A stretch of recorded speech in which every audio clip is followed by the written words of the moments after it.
Bonjour à tous. Je continue à vous partager des extraits du livre du pape Benoît XVI, Jésus de Nazareth. Les tentations de Jésus, suite. Si tu es le Fils de Dieu, ordonne que ces pierres deviennent des pains. Matthieu 4,3. Si tu es le Fils de Dieu, descends de la croix. Matthieu 27,40. Le premier critère d'identification du Rédempteur devant le monde et pour le monde ne devra-t-il pas consister à donner du pain et à faire en sorte que cesse la faim de tout homme? On peut tout à fait comprendre que le marxisme ait précisément fait de cet idéal le cœur de sa promesse de salut. Il aurait fait en sorte que toute faim cesse et que le désert devienne du pain. Si tu es le Fils de Dieu, quel défi! Ne doit-on pas le lancer aussi à l'Église? Si tu veux être l'Église de Dieu, alors préoccupe-toi d'abord du pain pour le monde. Le reste viendra après. Il y a deux autres grands récits sur le pain dans la vie de Jésus. L'un est la multiplication des pains pour des milliers de personnes qui avaient suivi le Seigneur dans un lieu désert. Les gens étaient venus pour entendre la parole de Dieu, et pour ce faire, ils avaient laissé tomber tout le reste.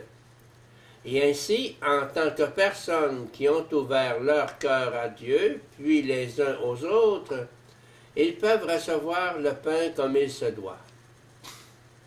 Ce deuxième récit sur le pain renvoie par avance au troisième, et il en constitue la préparation, la dernière scène qui devient l'Eucharistie de l'Église, et le miracle permanent de Jésus sur le pain. Jésus lui-même est devenu le grain de blé qui, en mourant, porte du fruit en abondance. Jean 12, 24. Il est lui-même pain pour nous, et cette multiplication des pains durera de manière inépuisable jusqu'à la fin des temps. Ce n'est pas seulement de pain que l'homme doit vivre, mais de toute parole qui sort de la bouche de Dieu. Matthieu 4,4. À ce sujet, il y a une phrase éclairante du jésuite allemand Alfred Delp, qui fut exécuté par les nazis. Le pain est important, la liberté est plus importante, mais la chose la plus importante de toutes, c'est la fidélité constante et l'adoration jamais trahie.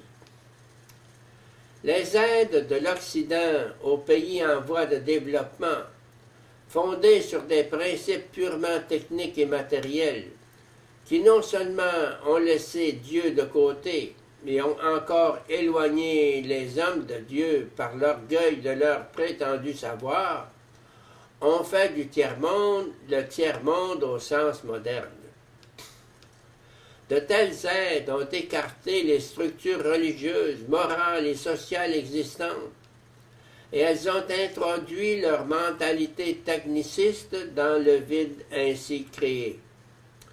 Elles croyaient pouvoir transformer les pierres en pain, mais elles ont donné des pierres à la place du pain. Or, il s'agit du primat de Dieu. Il s'agit de le reconnaître comme réalité, une réalité sans laquelle rien d'autre ne peut être bon. Si le cœur de l'homme n'est pas bon, alors rien d'autre ne pourra le devenir. Et la bonté du cœur ne peut venir que de celui qui est lui-même la bonté, le bien. Dans ce monde, nous devons résister aux illusions de fausses philosophies et reconnaître que nous ne vivons pas seulement de pain, mais d'abord de l'obéissance à la parole de Dieu. C'est seulement là où cette obéissance est vécue que naissent et grandissent les sentiments qui permettent aussi de procurer du pain à tous.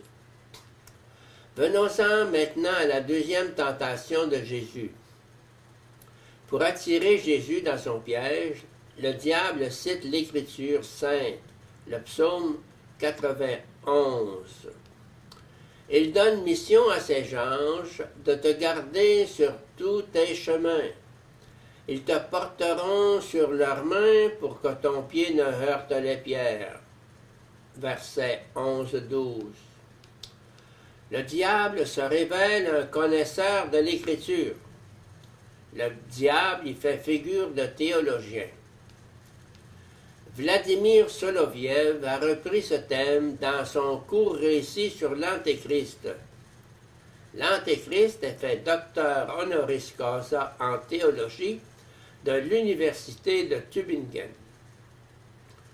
Les pires livres qui détruisent la figure de Jésus, qui démolissent la foi, ont été écrits avec de prétendus résultats de l'exégèse.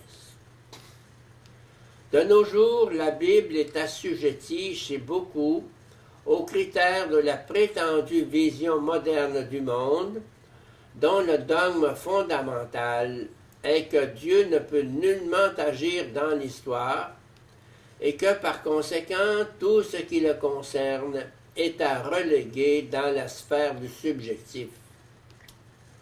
Et l'Antéchrist nous dit alors, se présentant comme un grand érudit, qu'une exégèse qui lit la Bible dans la perspective de la foi au Dieu vivant, lui prêtant attention, relève d'une attitude fondamentaliste. Seule son exégèse, l'exégèse considérée comme authentiquement scientifique, dans laquelle Dieu lui-même ne dit rien et n'a rien à dire, serait à la pointe du progrès. La dispute sur l'interprétation est en fin de compte une discussion qui porte sur qui est Dieu. Cette discussion autour de l'image de Dieu dont il s'agit dans la dispute sur l'interprétation correcte de l'Écriture trouve son expression concrète dans l'image du Christ. Celui qui est resté sans pouvoir terrestre est-il réellement le Fils du Dieu vivant?